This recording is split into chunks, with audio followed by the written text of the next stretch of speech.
Okay, so since I'm vlogging about my journey, I had to pull over. I'm super emotional right now,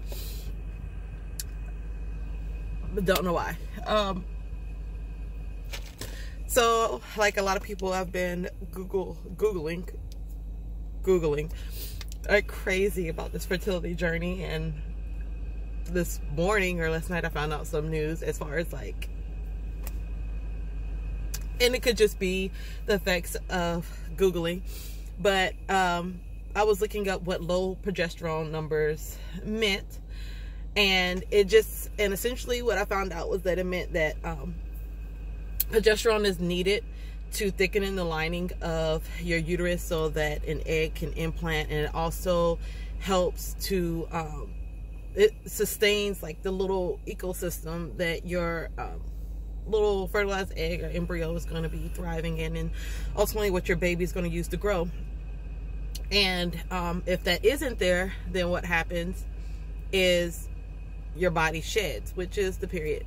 And so back in June, when I just knew I was pregnant, I don't know, I just knew, like, I see all these women where they're making these videos and they're saying that they just know, even though they're getting negative tests. I just knew I was pregnant. Because, you know, right before normally my period, whenever it's regular, it starts to be regular. And I had already had one that went from nothing, and then it was 27 days for the very next one. And so I was like, okay, once she gets on track, she's on track. And then here comes that 38, 40 day freaking cycle. And I thought it was weird because I had all these symptoms. I had like really tender breast. Sorry, that's my sister. She's like sending me all these messages because I just told her some good news, kind of. So I had really, really tender breasts. Like, my boyfriend could not touch them. Like, he was like, what is going on? I was super moody. My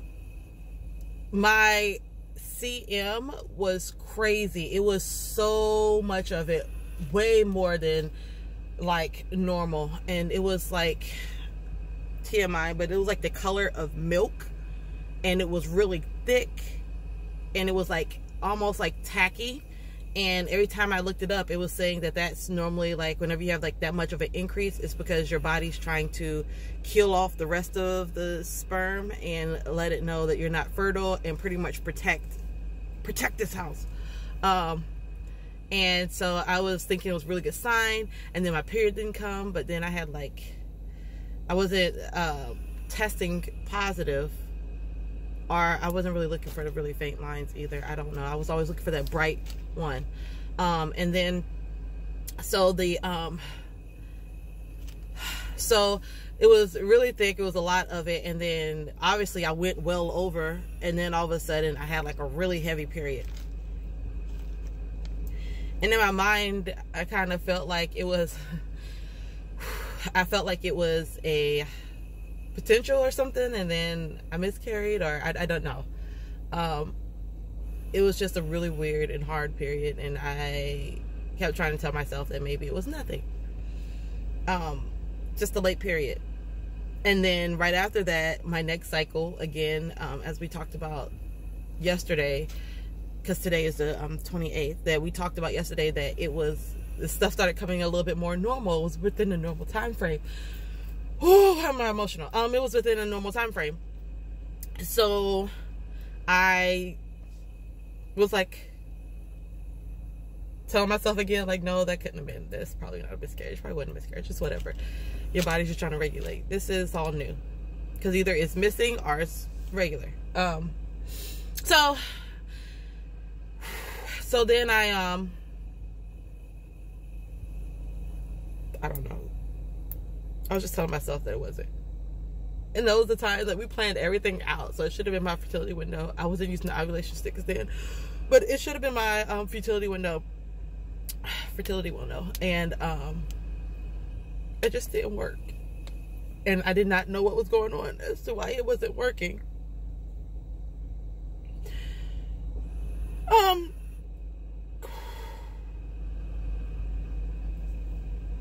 So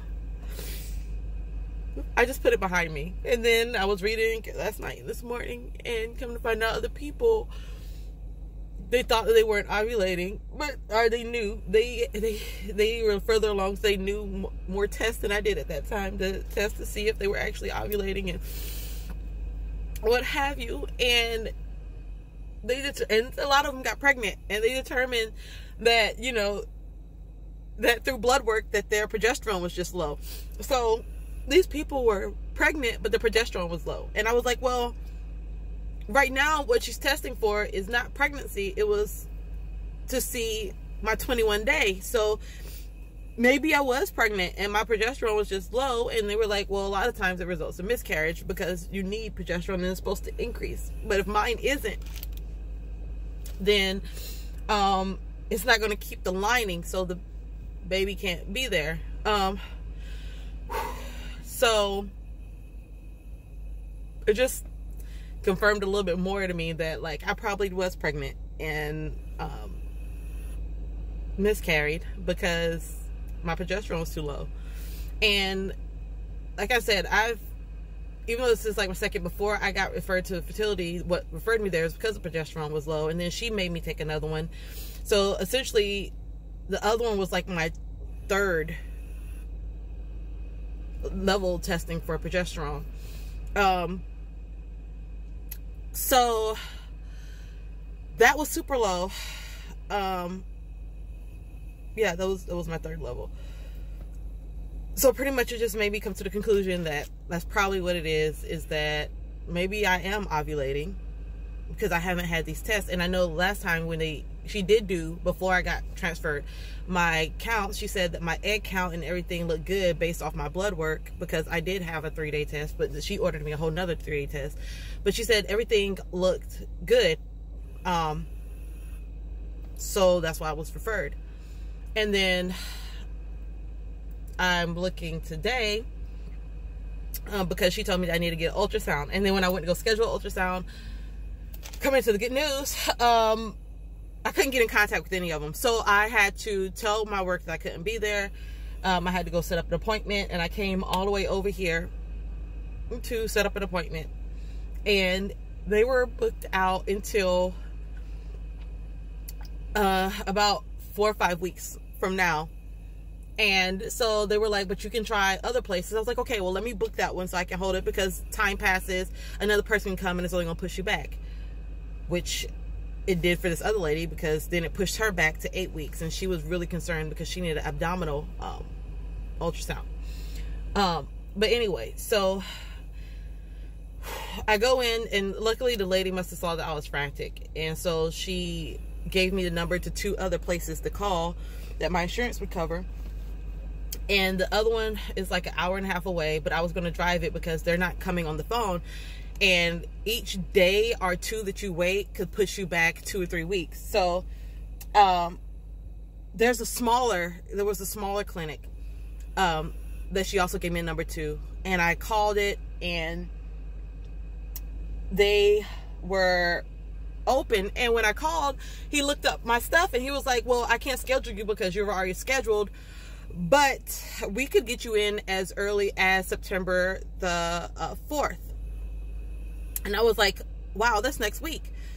Great, because for me, my anticipated cycle would be starting on the 5th or the 6th.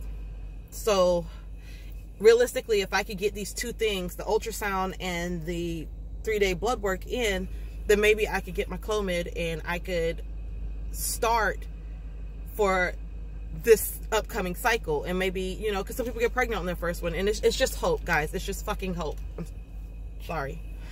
It's just hope.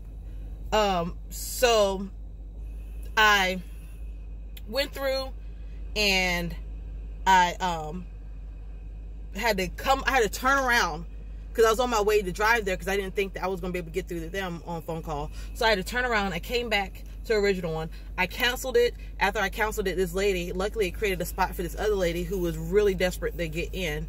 And she was pushed back 2 weeks behind me, and she was literally just 20-30 minutes after me. So I came in, and people don't cancel on stuff like this. So I came in, and I canceled it, and I called back, and I was like, God, please, please, please, please, just let me hopefully nobody took those spots, because he said that the 4th was open in the morning and also in the afternoon seemed clear. So I called back. He was like, oh wow, so you got it canceled? And I was like, yeah.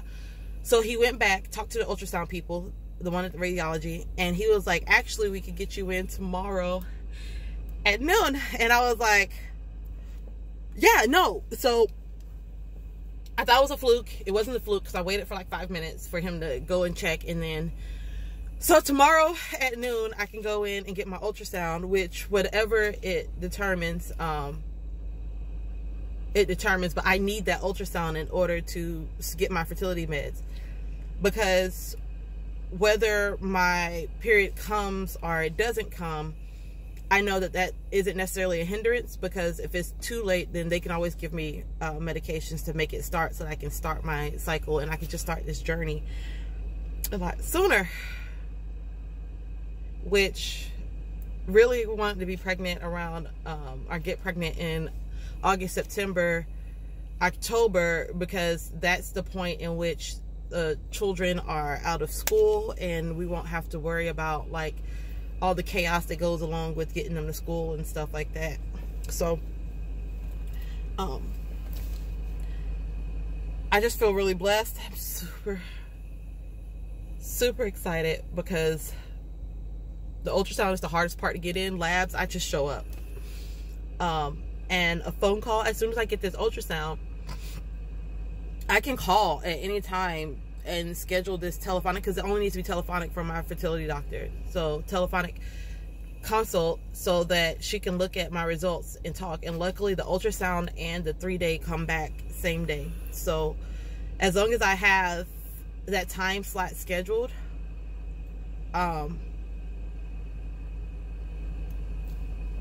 I should be good, as long as I have that time slot scheduled. Just means sooner. And those are the hardest things, the ultrasound and getting in with the doctor. So, I know I'm at like 12 minutes, but I just had to get on and update you guys on this journey. And I will let you guys know tomorrow what they say as far as my eggs and how they're looking and